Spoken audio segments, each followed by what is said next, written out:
हामी अहिले खप्तड दहमा छौं गाइज। यहाँ पछाडीको ताल देख्न सक्नुहुन्छ तपाईहरु।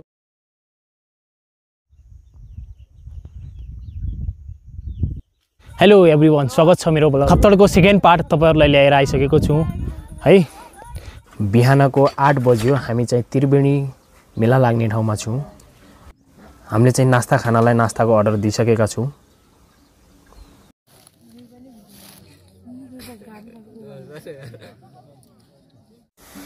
अब चाहिँ हामी घुम्नलाई हिँडिसक्यौं।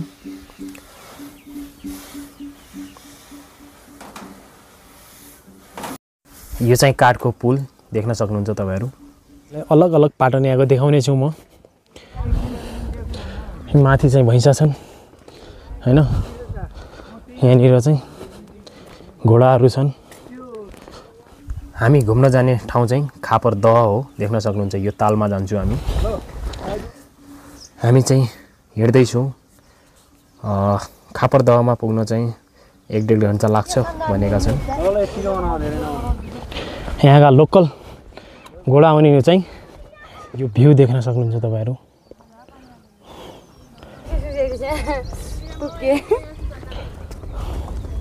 हाम्रो यो फुलले भरिएको ठाउँ खप्तड एकदमै रमणीय छ।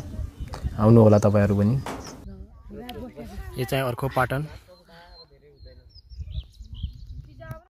त्रिवेणी धामबाट करिब 1 घण्टा हिँडिसकेपछि हामी खापरदहमा पुग्यौं। देख्न सक्नुहुन्छ यहाँको भ्यू, यहाँको ताल। यो चाहिँ कति रमाइलो दृश्य तपाईहरुको माझ ल्याएर आएको छु। लाइक कमेन्ट शेयर गरिदिनु होला।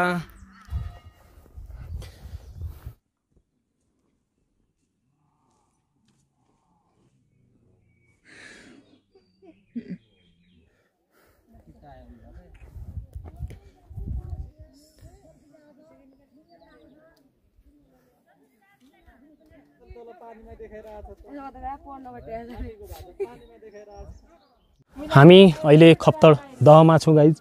यहाँ पछाडीको ताल देख्न सक्नुहुन्छ तपाईहरु। यो चाहिँ खप्तड दहको ताल हो। हामी चाहिँ अहिले यहाँको भिडियोहरु लिएर अब चाहिँ हामी खप्तड पाटनमा जान्छौं। त्यहाँको भिडियो पनि देखाउँछु है। हामी चाहिँ पाटनमा पुगिसक्यौं गाइज है। यहाँको यो खप्तड पाटन मलाई देखामा चाहिँ एकदम स्पेशल पर्यटक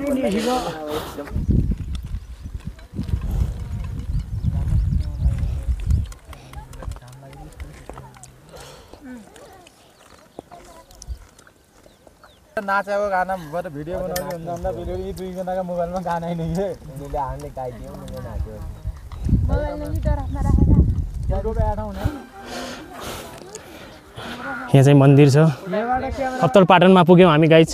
अहिले चाहिँ यहाँको रमाइलो दृश्य अवलोकन गर्न लागेका छौं हामी। देख्न सक्नुहुन्छ। अब चाहिँ नास्ता खान्छौं हामी। देखि जाने पछाडी गए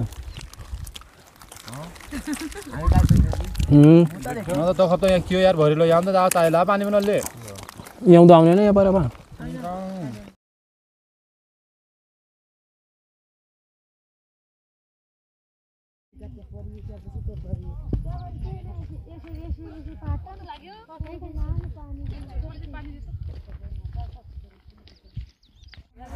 खप्तड पाटनबाट करिब 1-1.5 घण्टा हिँडिसकेपछि चाहिँ हामी घोडाघोडी पाटनमा पुग्छौं। घोडाघोडी पाटन एकदमै रमाइलो छ। तपाईहरु पनि आउनु होला।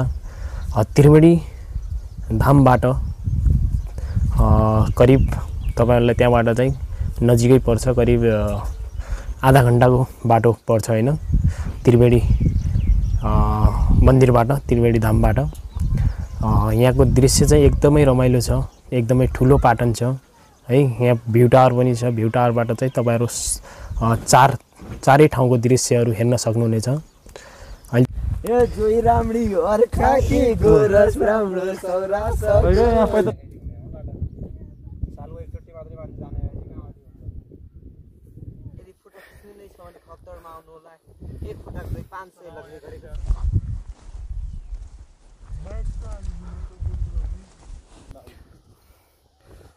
आहा यो म क्यामेराम्यान हो के अब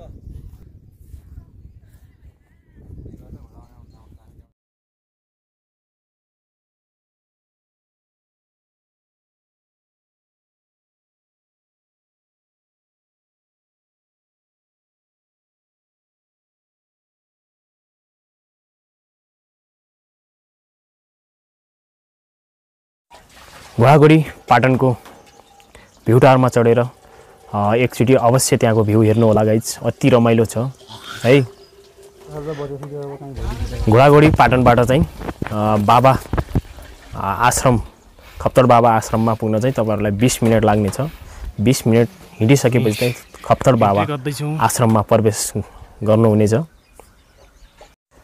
खप्तर बाबा आश्रममा पनि फाइनली हामी पुग्यौँ गाइज हैन। अब चाहिँ यहाँ पूजा गरेर हामी त्रिवेणी धाममा जानुपर्ने हुन्छ। पहिले चाहिँ यहाँ पूजा गर्छु। खप्तर बाबा आश्रममा पुगेर पनि हामीले पूजा गर्यौँ। अब पूजा गरिसकेपछि हामी एकैछिन यहाँको भ्यू हेरेर निकल्नुपर्ने हुन्छ। बाबा आश्रमबाट करिब 15-20 मिनेट हिँडिसकेपछि चाहिँ हामी त्रिवेणी धाममा पुग्छौँ।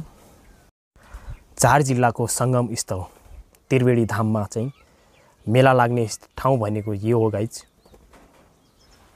साँझतिर चाहिँ यो ठाउँमा इब्बिने ठाउँ पनि हुन्न। हामी चाहिँ एक दिन पहिले आएको हुनाले चाहिँ यहाँ खाली देखेको छ र आज राति चाहिँ मेला लाग्छ। यहाँ रातिको भ्यू पनि देखाउने छु। यति भिड हुन्छ यहाँ ठाउँमा।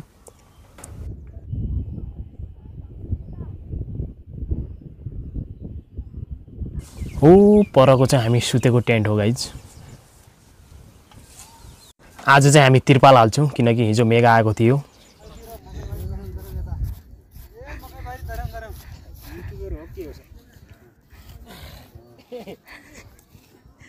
हाम्रो कलाकारले होइन गाइजहरू यस्तो काम गर्दै हुनुहुन्छ। तिरपाल पनि हालेर सक्यौँ गाइज। अब तपाईहरुलाई यहाँ मेला देख्न सक्नुहुनेछ। 2 बजेभन्दा पहिले र अहिले 5 बजेको मेला देख्न सक्नुहुनेछ।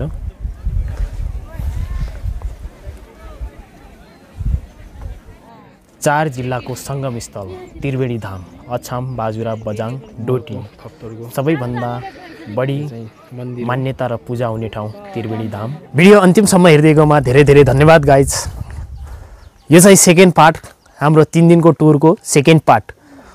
3 दिनको टुरको भिडियो चाहिँ एकै भिडियोमा नअट्ने भएको कारणले मैले 3 पार्टमा विभाजन गरेको छ।